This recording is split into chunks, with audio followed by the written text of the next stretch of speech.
माँ मंगला गौरी की जय हो। माँ मंगला गौरी की कृपा हम सब पर सदैव बनी रहे। श्री शिवाय नमस्तुभ्यम, हर हर महादेव। आप सभी का मेरे चैनल पर बहुत बहुत स्वागत है।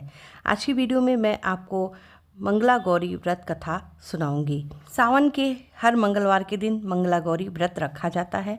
मंगला गौरी व्रत के दिन माता पार्वती की विशेष पूजा आराधना की जाती है। इस व्रत को विशेषकर सुहागिन महिलाएं रखती हैं। माना जाता है कि मंगला गौरी व्रत रखने से सौभाग्यवती होने का वरदान मिलता है, संतान प्राप्ति होती है और माँ मंगला देवी अपनी कृपा भक्तों पर बनाए रखती हैं। इस दिन पूजा करने के लिए महिलाएं सुबह ब्रह्म मुहूर्त में उठकर सुबह स्नान करती हैं। स्नान पश्चात स्वच्छ वस्त्र धारण करके व्रत का संकल्प लिया जाता है। इसके बाद माँ पार्वती की प्रतिमा आसन पर रखकर उनके समक्ष 16 श्रृंगार की सामग्री अर्पित की जाती है। माँ गौरी के मंत्रों का जाप होता है, कथा सुनी जाती है और आरती करने के बाद भोग लगाकर पूजा समाप्त होती है। तो आइए सुनते हैं मंगला गौरी व्रत कथा। बोलिए गणेश जी महाराज की जय, बोलिए भोले बाबा की जय, बोलिए माता पार्वती की जय, मंगला गौरी की जय। मंगला गौरी व्रत कथा।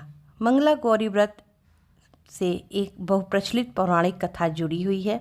इस कथा के अनुसार प्राचीन समय में धर्मपाल नामक सेठ रहता था, जिसके पास धन की कोई कमी नहीं थी। यह सेठ सर्वगुण संपन्न था और भगवान शिव का परम भक्त भी था। सेठ धर्मपाल की शादी एक गुणवान स्त्री से हुई थी, लेकिन उन्हें कोई संतान नहीं थी। संतान प्राप्ति की कोशिश में दोनों पति पत्नी लंबे समय से जुटे हुए थे। सेठ ने एक पंडित से पूछा तो उन्होंने महादेव और माता पार्वती की पूजा करने की सलाह दी। इसके बाद दोनों पति पत्नी महादेव और माता गौरी की उपासना करने लगे। इस उपासना से प्रसन्न होकर महादेव और माता पार्वती ने धर्मपाल की पत्नी के समक्ष प्रकट होकर उनसे कहा कि वह जो वरदान मांगना चाहते हैं मांग सकते हैं। इस पर धर्मपाल की पत्नी ने संतान प्राप्ति की इच्छा जताई।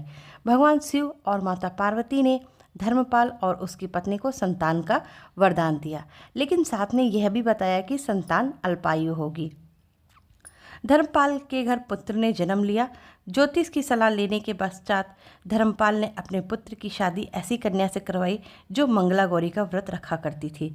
समय बीतने पर पता चला कि धर्मपाल की मृत्यु नहीं हुई और वह दीर्घ आयु तक जी पाया। तभी से मंगला गौरी व्रत की शुरुआत मानी गई। इस कारण से सभी नवविवाहिता महिलाएं इस पूजा को करती हैं तथा गौरी व्रत का पालन करती हैं और अपने लिए एक लंबी, सुखी और स्थायी वैवाहिक जीवन की कामना करती हैं। जो महिलाएं उपवास का पालन नहीं कर सकती वे कम से कम पूजा तो करती ही हैं। इस कथा को सुनने के बाद विवाहित महिलाएं अपनी सास तथा नंद को 16 लड्डू देती है। इसके बाद वो यही प्रसाद ब्राह्मण को भी देती हैं। अतः शास्त्रों के अनुसार यह मंगला गौरी व्रत नियमों के अनुसार करने से प्रत्येक मनुष्य के वैवाहिक जीवन में बढ़ोतरी होकर पुत्र पौत्र आदि अपना जीवन सुखपूर्वक गुजारते हैं। ऐसी इस व्रत की महिमा है। मंगला गौरी व्रत कथा यहाँ पूरी होती है। हाथ में लिए हुए चावल और पुष्प को माँ के श्री चरणों में डाल देते हैं। तो बोलिए मंगला गौरी माता की जय।